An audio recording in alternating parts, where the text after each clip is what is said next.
இந்த உலகத்தில் சில மனிதர்கள் உண்டு. அவர்கள் எப்படி ஒருவன் ஒன்றை செய்தால் அதுக்கு நேராக செய்வான். ஒரு அடி வச்சானா இன்னொரு அடி வைப்பான், அல்லது 2 அடி வச்சானா 2 அடி வைப்பான். என்னை இவ்வளவு ஏமாத்துறானா நான் அவ்வளவு ஏமாத்துவா. ஆனா ஒரு முத்தகி, ஒரு முஹ்சின் யார்? அவன் அநீதம் செய்யப்பட்டால் மன்னிப்பான், அவனுக்கு சிரமத்தை கொடுத்தால் பொறுமை காட்பான், அவனுக்கு கொடுக்காமல் தடுத்து கொண்டால் அவன் கொடுப்பான், அவனை வெட்டி வாழ்ந்தால் சேர்த்து வாழ்வான். ரசூலுல்லாஹி ஸல்லல்லாஹு அலைஹி வஸல்லம் அதனால் தான் சொன்னார்கள், சில்மன் கதஅக், உன்னை வெட்டி வாழ்பவனை சேர்த்து வாழ்.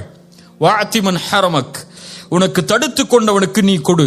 வஅஃபு அம்மன் ஸலமக், உனக்கு அநீதம் செய்தவனை மன்னித்து விடு. இன்னைக்கு நீங்க மன்னிங்க, அல்லாஹ் உங்களை மன்னிப்பான்லாம் சொல்லவே இல்லை. இன்னைக்கு சொல்ல விரும்புவது, நீங்கள் மன்னித்தால் தான் அல்லாஹ் உங்களை மன்னிப்பான். இது சாய்ஸ் கிடையாது. ஒருவரை மன்னிக்கிறதுங்கிறது உங்களுடைய விருப்பம் கிடையாது, அல்லாஹ்வுடைய கட்டளை. அல்லாஹ்வுடைய கட்டளை எப்படி? நீங்கள் மன்னித்தால் அல்லாஹ் உங்களை மன்னிப்பான். ரசூலுல்லாஹி ஸல்லல்லாஹு அலைஹி வஸல்லம் சொன்னாங்க, யக்ஃபிரு, நீங்கள் மன்னியுங்கள், அல்லாஹ் உங்களை மன்னிப்பான். நான் விரும்பினால் மன்னிப்பேன், விரும்பவில்லை என்றால் மன்னிக்க மாட்டேன் என்றால், இதே நிலையை அல்லாஹ் நாளை மறுமையில் எடுத்தால், இதே நிலையை மறுமை நாளை அல்லாஹ் எடுத்தால், அல்லது நான் அவன் எவ்வளவு செய்தானோ அதற்கு மாற்றாக செய்து மன்னிப்பேன் என்றால், இதே நிலையை அல்லாஹ் எடுத்தால் தாங்க மாட்டீங்க. அப்படியா இல்லையா? இப்ப நான் ஏன் மன்னிக்க வேண்டும் என்று நீங்க சொல்லிட்டாலே, நான்கிற வார்த்தை மேல வந்துட்டாலே நீங்க என்ன நினைச்சுக்கிறீங்க? நான் மேல இருக்கிறேன், அவன் கீழே இருக்கிறான்னு நினைச்சுக்கிட்டீங்க. இப்ப நான் மேல இருக்கிறேன், நீங்க கீழே இருக்குன்னு நினைச்சுக்கிட்டீங்கன்னா உங்க மனசுல என்ன இருக்குது? பெருமை வந்துருச்சு. உன் மனசுல பெருமை வந்துருச்சுன்னா கடுகளவு வந்தாலும் சொர்க்கம் நுழைய முடியாது, நரகம் உனக்கு உரித்தாகும். இப்போ ஒரு மனிதனை மன்னிக்கும் போதுதான் நான் யார் என்பது எனக்கு தெரியும். எனக்கு அநீதம் இழைக்கப்படும் போதுதான் நான் யார் என்பது எனக்கு தெரியும். எனக்கு கெடுதல் நடக்கும் போதுதான் நான் யார் என்பது எனக்கு தெரியும். நான் நல்லவன் தான், நல்லதா நடந்தா நல்லவன்.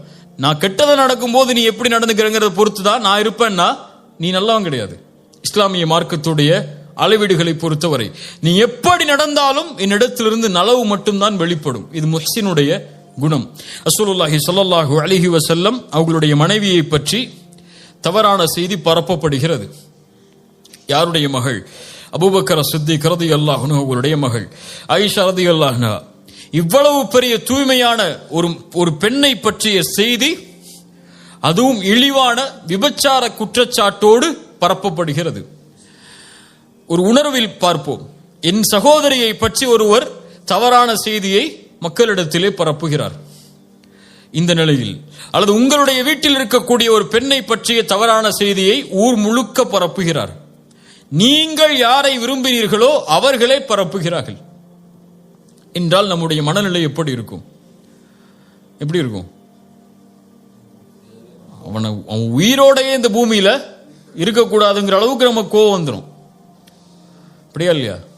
அபூபக்கர் சித்திக் ரலியல்லாஹு அன்ஹு அவர்களுடைய காதில் வருகிறது, உங்களுடைய மகளை பற்றிய செய்தியை பரப்புவது வேறு யாரும் இல்லை, நீங்கள் யாருக்கு அல்லாஹ்விற்காக உதவி செய்கிறீர்களோ அந்த மிஸ்தாஹ் அவர்தான் ஹஸ்ஸான் இப்னு சாபித் போன்ற நபித்தோழர்களோடு சேர்ந்து இந்த செய்தியை எல்லாம் பரப்பி கொண்டிருக்கிறார். மிஸ்தாஹ் நான் உண்டு இல்லைன்னு பண்ணிட போறேன்னு அபூபக்கர் ரலியல்லாஹு அன்ஹு சொல்லல. ஒரே வார்த்தை சொன்னாங்க, நான் மிஸ்தாஹுக்கு செஞ்சு வந்த உதவியை நிறுத்த போறேன். நாங்க மிஸ்தாஹுக்கு செஞ்சுட்டு வந்த உதவியை நிறுத்த போறேன். நாங்க அல்லாஹ் ரப்புல் ஆலமீன் வசனம் இறக்கிறான். சூரத்து நூருடைய 22வது வசனம், வலா யஅ்தலி உதுல் ஃபத்லி மின்கும் வஸ்ஸஅதி, உங்களில் கண்ணியம் கொடுக்கப்பட்டவர்கள், வசதி கொடுக்கப்பட்டவர்கள், ஏழைகளுக்கும் நெருங்கியவர்களுக்கும் முஹாஜிர்களுக்கும், அதாவது ஹிஜ்ரத் செய்து வந்தவர்களுக்கும் அல்லாஹ்வுடைய பாதையில் கொடுத்ததை கொடுக்க மாட்டேன் என்று சொல்ல வேண்டாம். வல் யஅஃபு வல் யஸ்ஃபஹு, அவர்களை மன்னிக்கட்டும், அதை பொருட்படுத்தாமல் இருக்கட்டும், விட்டு கொடுக்கட்டும். அது அலா துஹிப்பூன யக்ஃபிரல்லாஹு லக்கும், அல்லாஹ் உங்களை மன்னிப்பதை நீங்கள் விரும்பவில்லையா? இங்கதான் அல்லாஹ் அந்த கேள்வியை நிலைநாட்ட விரும்புகிறார். அல்லாஹ் உங்களை மன்னிப்பதை நீங்கள் விரும்பவில்லையா? அப்போ நீங்க அல்லாஹ்வுக்காக ஒருவருக்கு உதவி செய்றீங்க, ஆனால் உங்களுடைய மகளை பற்றி பேசுகிறார் என்பதற்காக யாருடைய உதவி நிப்பாட்டுறீங்க? யாருக்காக செஞ்ச உதவியை நிப்பாட்டுறீங்க? அப்ப உங்க சுயநலம் வந்துருச்சா இல்லையா? அங்க அல்லாஹ்வுக்காக செய்ததை நிறுத்துகிறீர்கள், மேலும் அவரை மன்னிக்கவில்லை. நீங்கள் அல்லாஹ் உங்களை மன்னிக்க வேண்டும் என்று விரும்புகிறீர்கள், ஆனால் அதே மன்னிப்பை சக மனிதர்கள் உங்களுக்கு செய்தால் நீங்கள் கொடுக்கவில்லை. அல்லாஹ்வின் மன்னிப்பை நீங்கள் விரும்புகிறீர்கள் என்றால் அபூபக்கரே நீங்கள் அவரை மன்னித்துதான் ஆக வேண்டும். இதைத்தான் அல்லாஹ் சொல்ல வர்றான். நீங்கள் இதை விட்டு கொடுத்துதான் ஆக வேண்டும். மன்னியுங்கள் அபூபக்கரே, விட்டு கொடுங்கள். அபூபக்கர் ரலியல்லாஹு அன்ஹு உடனடியாக சொன்னார்கள், ஆம் யா அல்லாஹ், உன் மீது சத்தியமிட்டு சொல்கிறேன், உன் மன்னிப்பை நான் விரும்புகிறேன். இங்க நான் செய்யறது எதுக்காகத்தான்? என்னுடைய ஈகோ புதஞ்சு போச்சுங்கிறதுக்காக இல்ல, உனக்காகத்தான். அவரை நான் மன்னிக்கிறேன், அவர் மேல் நான் கோபத்தை வெளிப்படுத்தல. எனக்கு உன் பாவ மன்னிப்பு முக்கியம் யா அல்லாஹ். ஏன்? இந்த மனிதர்கள் எனக்கு செய்யக்கூடிய பாவத்தை விடவெல்லாம் உனக்கு நான் பாவம் செஞ்சிருக்கேன். இல்லையா? எல்லா மனிதர்களும் அதுல ஈக்குவல் தானே. ஒவ்வொரு ஆளும் ஒவ்வொருடைய பாவத்துல தான் மேல வருவோம் சொல்லி எல்லாமே பாவிகள் தான். ஆதமுடைய பிள்ளைகள், அல்லாஹ் பாதுகாத்த நபிமார்களை தவிர பெரும் பாவங்களை விட்டு விலகியவர்கள் அவர்கள். மற்றபடி மனிதர்கள் எல்லோரும் பாவிகள் தான். எல்லோருமே அதற்கு உரித்தானவர்கள் தான் அல்லாஹ்வுடைய மன்னிப்புக்கு. எனக்கு அல்லாஹ்வுடைய மன்னிப்பு தேவைன்னு யாரா சொல்ல முடியுமா? எல்லாருக்கும் அல்லாஹ்வுடைய மன்னிப்பு தேவை. உனக்கு அல்லாஹ்வுடைய பாவ மன்னிப்பு வேண்டும் என்றால் நீங்கள் மன்னியுங்கள். அபூபக்கர் சொன்னார்கள், யா அல்லாஹ், நான் அதை விரும்புகிறேன். மிஸ்டர் ஹக்கு, நான் எதை செய்து வந்தேனோ அதை நான் செய்வேன். உடனடியாக சொன்னார்கள், வல்லாஹு கஃபூருர் ரஹீம், அல்லாஹ் பாவங்களை மன்னிப்பதை விரும்புகிறான், இரக்கம் காட்டுவதை அல்லாஹ் விரும்புகிறான். சூரத்து தகாபுனுடைய 14வது வசனத்தில் அல்லாஹ் சொல்கிறான், வ இன் தஅஃபு வ தஸ்ஃபஹு வ தக்ஃபிரு, மன்னித்து விளக்கி அதை நீங்கள் மறைத்துக் கொண்டால், நீக்கிக் கொண்டால், ஃப இன்னல்லாஹ கஃபூருர் ரஹீம், அல்லாஹ் பாவங்களை மன்னிப்பவன், அல்லாஹ் இரக்கம் காட்டக்கூடியவன். இப்ப இந்த வசனங்களில் அல்லாஹ் எதை நிலைநாட்ட விரும்புகிறான்? இஹ்சானை நிலைநாட்ட விரும்புகிறான். இஹ்சான் என்றால் என்ன? நீங்கள் அல்லாஹ் உங்களிடத்தில் நடந்து கொள்ள வேண்டும் என்றால் நீங்கள் படைப்புகளிடத்தில் அப்படி நடந்து கொள்ளுங்கள். குறிப்பாக இந்த விஷயத்தில் நீங்கள் அல்லாஹ்வுடைய மன்னிப்புக்கு உரித்தானவர்களாக ஆக வேண்டும் என்றால் சக மனிதர்கள் செய்த பாவத்தை நீங்கள் மன்னித்தே ஆக வேண்டும். இல்ல பழி தீர்க்கிறதுக்கு மார்க்கம் அனுமதி கொடுத்திருக்கு, நான் பழி தீர்ப்பேன் நீங்க நினைச்சீங்கன்னா இதே பழி தீர்க்கிறதுக்கு அல்லாஹ்விடத்திலே உரிமை இருக்கு. இதே பழி தீர்க்கிறதுக்கு அல்லாஹ்விடத்திலே உரிமை இருக்கு. இப்ப அந்த உரிமையை நீங்கள் எடுத்துக்கொண்டால் அதே உரிமையை நாளை மறுமையில் அல்லாஹ் எடுப்பான். அல்லாஹ் புரிஞ்சுக்கோங்க. பழி தீர்க்கிறதுக்கு உரிமை இருக்கு, சரி குர்ஆன் வசனத்தை பேசுங்க, கைக்கு கை காலுக்கு கால்னா பேசுங்க. இதே விஷயத்தை நாளை மறுமையிலும் அல்லாஹ் தேர்ந்தெடுப்பான். அல்லாஹ் உங்களை நாளை மறுமையில் அதை தேர்ந்தெடுக்க கூடாது என்றால் நீங்கள் தேர்ந்தெடுக்க வேண்டியது மன்னிப்பை. இன்னைக்கு சொந்த சகோதரன் தன்னோடு பிறந்து ஒரே வீட்டில் ஒரே படுக்கை அறையில் படுத்து ஒரே விதமான வளர்ப்பில் வளர்க்கப்பட்ட அத்துணை ஆண்டுகள் வளர்ந்த சகோதரர்கள் இன்று பேசுவதில்லை. ஏன் பேசுறதில்லை? அவங்க மனைவி இவங்க மனைவியை பற்றி சொல்லியிருப்பாங்க, இவங்க அவங்க மனைவியை பற்றி சொல்லியிருப்பாங்க. அதனால என்ன ஆகும்?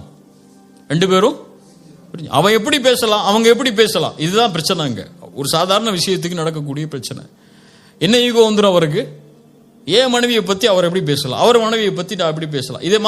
இது ஒரு எக்ஸாம்பிளுக்காக சொல்றேன். இன்னும் எவ்வளவு விஷயங்கள் இருக்கு.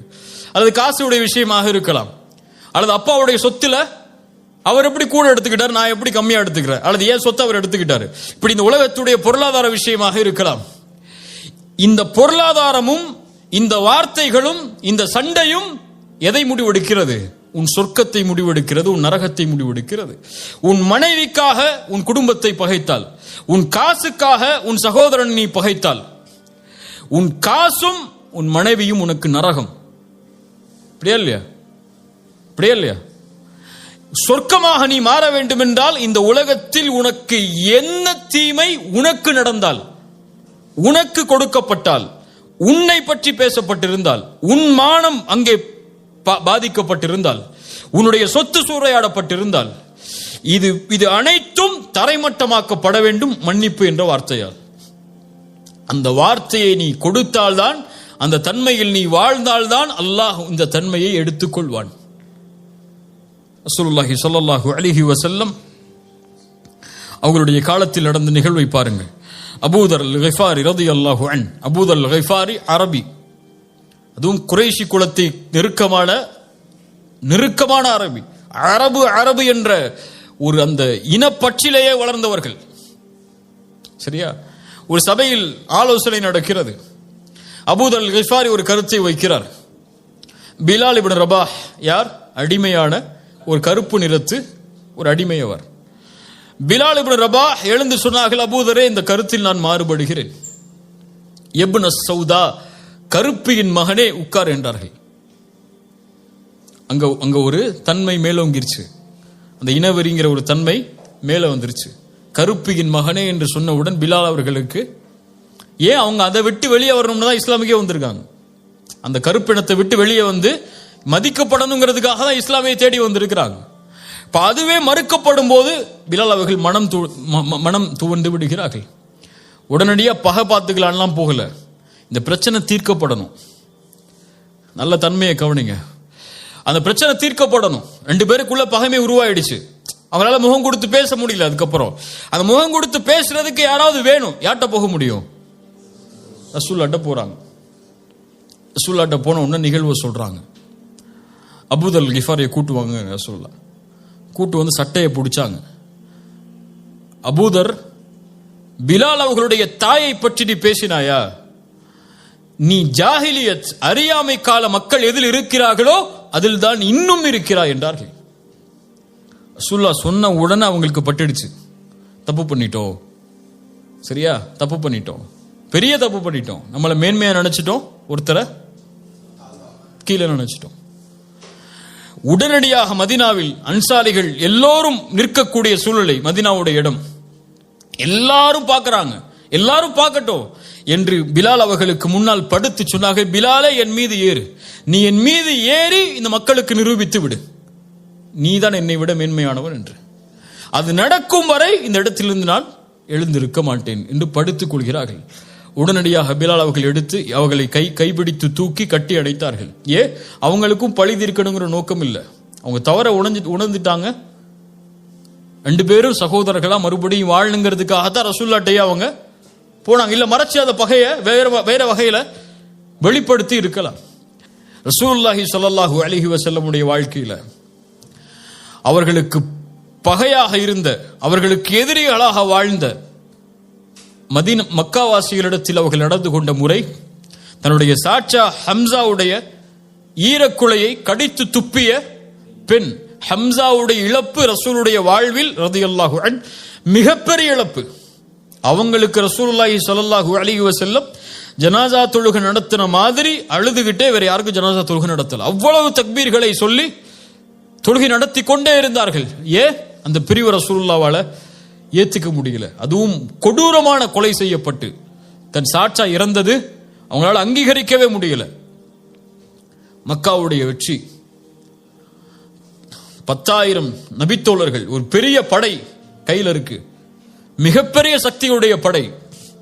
மக்காவாசிகள் கொஞ்சம் பேர் உள்ள நுழைஞ்சா மக்காவை காலி பண்ணிடலாம், அவ்வளவு பெரிய சக்தி இருக்கு.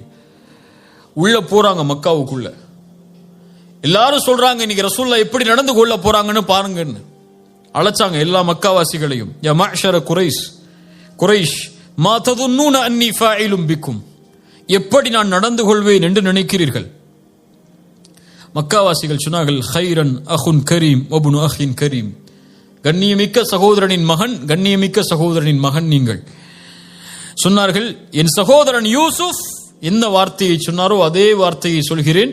லா தஸ்ரீப அலைக்குமுல் யௌம் யக்ஃபிருல்லாஹு லக்கும், உங்கள் மீது நான் பழி தீர்க்க மாட்டேன், உங்கள் எல்லோரையும் மன்னித்து விடுகிறேன் என்று ரசூலுல்லாஹி ஸல்லல்லாஹு அலைஹி வஸல்லம் சொன்னார்கள். இத்ஹபு அன்துமுத் துலகா ஃபஅன்துமுத் துலகா, நீங்கள் எல்லோரும் விடுதலை செய்யப்படுகிறீர்கள். ரசூலை விடவா நாம் மேன்மையானவர்கள்? ரசூலுக்கு ஒருவர் செய்த பாவத்தை விடவா என் சகோதரன், என் குழந்தை? இன்னைக்கு எவ்வளோ பிரச்சனைகள் இருக்கு சமூகத்தில், அப்படியா இல்லையா? பள்ளிவாசல் தலைவருக்கு இடையில சண்டை நடக்கும், யார் தலைவருங்கிற போஸ்ட்டுக்கு. அல்லது அங்கே மஷூரா நடந்துட்டு இருக்கிறோம், ஒரு ஏதாவது சொல்லிடுவார், ஒரு ஏதாவது சொல்லிடுவார், அவ்வளோதான். அந்த பள்ளிவாசல் விஷயமே எங்கே போய் நிற்கும்? கோர்ட்டில் நிற்கும். அப்படியா இல்லையா? அல்லது தான் கல்யாணம் பண்ண சொன்ன பிள்ளைய தான் பையன் கல்யாணம் பண்ணலங்கிறதுக்காக எத்தனையோ வருஷம் பேசாம இருக்கக்கூடிய பெற்றோர்கள் இருக்காங்க. புரியுதா? இன்னும் இந்த சமூகத்தில் இருக்கக்கூடிய இந்த மாதிரி விஷயங்கள் எடுத்தீங்கன்னா சாதாரண விஷயத்துக்கா இருக்கும், ஒண்ணுமே இல்லாத விஷயத்துக்கா இருக்கும். எங்க அம்மா உங்க அம்மா என்னை பார்த்து இப்படி சொல்லிட்டாங்க, அதனால மௌத்து வரைக்கும் உங்க அம்மாட்ட பேச மாட்டேன். ஒய்ஃபுடைய சபதம்.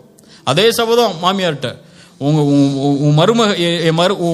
ஒய்ஃபு என்னை பார்த்து இப்படி பேசிட்டா, அதனால நான் மௌத்து வரைக்கும் இப்படி பேச மாட்டேன். எப்படி எடுத்துக்கிட்டேன்னு வச்சீங்கன்னா, இந்த சமூகத்தில் ஒவ்வொரு குடும்பத்திலையும் ஒவ்வொரு வீட்லையும் நுழைஞ்சு பார்த்தீங்கன்னா இந்த மாதிரி சண்டை 1000 லட்சம் இருக்கும். எல்லா வீட்லயும் இருக்கும். எங்க வீட்லயும் இருக்கும், உங்க வீட்லயும் இருக்கும்.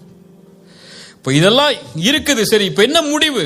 இப்போ அல்லாஹுவை ஏற்றுக்கொண்ட முஸ்லிம்கள் நாங்கள் என்றால், அல்லாஹ்வுடைய நம்பிக்கையில் வாழக்கூடிய முஸ்லிம்கள் நாங்கள் என்றால், எங்களுடைய பாவங்களை நாங்கள் தொழுகையை விட்டதை, நாங்கள் தவறான காட்சிகளை பார்த்ததை, நாங்கள் தவறான செயல்பாடுகள் செய்ததை, இப்படி நாங்கள் அல்லாஹ்வுக்கு செய்த பாவங்களை அல்லாஹ் எங்களுக்கு மன்னிக்கணும்னா நாங்கள் இவங்களை மன்னிச்சுதான் ஆகணும். மன்னிச்சுதான் ஆகணும்னா சரி மன்னிச்சிட்டேன் போ, இனிமே கண்ணில் முழிக்காதன்னு சொல்றது இல்லை. அந்த மன்னிப்பு அல்லாஹ் அங்க சொல்லவே இல்லை. அந்த உறவு கெட்டுவிட்டால் மன்னிப்பை வழங்கினால் அந்த உறவு சீர்படுத்தப்படும். அடுத்து அந்த உறவு எப்படி முன்னால் இருந்ததோ அதை விட மேன்மையாக்கப்படும். இல்ல இல்ல அவர் செஞ்ச பாவம் பெரிய கோடிங்க, என் கோடியை கை வச்சிட்டாருங்க அவரு, அல்லது என் சொத்துல கை வச்சிட்டாருங்க அவர் செஞ்ச பாவத்தை மன்னிக்கவே முடியாதுங்க அப்படிங்கிற விஷயம்லாம் உலகத்தில் எதுவுமே கிடையாது. ஏன்னா இந்த உலகத்தில் எதுவுமே உனக்குள்ளது இல்லை கை வைக்கிறதுக்கோ அல்லது அவர் உன்னுடைய விஷயத்தை பங்கப்படுத்துறதுக்கோ. நீ அந்த ஸ்டாண்ட் எடுக்கிறியா, எடுத்துக்கோ, பிரச்சனையே இல்லை, எடுத்துக்கோ. உனக்கு உன்னுடைய இது எக்ஸப்ஷனுங்க, இதெல்லாம் மன்னிக்க முடியாது, மன்னிச்சிட்டா அவர் வேற வழியில போயிடுவோம். இப்படிலாம் நீங்க என்னென்ன எக்ஸப்ஷனா சொல்லிக்கோங்க. இதே எக்ஸப்ஷனா நாளைக்கு மறுமையில பாப்பீங்க. இந்த செயல் இருந்தால் இதே செயலோடு அல்லாஹ் நாளை மறுமையில் உங்களிடத்தில் நடந்து கொள்வான். இதைத்தான் இஸ்லாம் இஹ்சானாக எமக்கு கற்றுக் கொடுக்கிறது.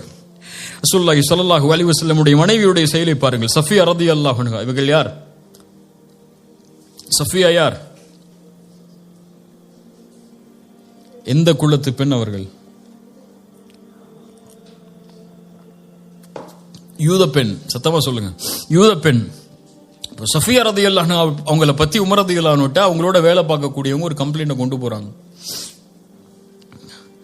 சஃபியா ரலியல்லாஹு அன்ஹா ரசூலுல்லாஹ்வுடைய மரணத்துக்கு பிறகு அவங்களுடைய யூத குடும்பத்தோடு நெருக்கத்தோடு நடந்து கொள்கிறார்கள். இதை பத்தி விசாரிங்கிறாங்க.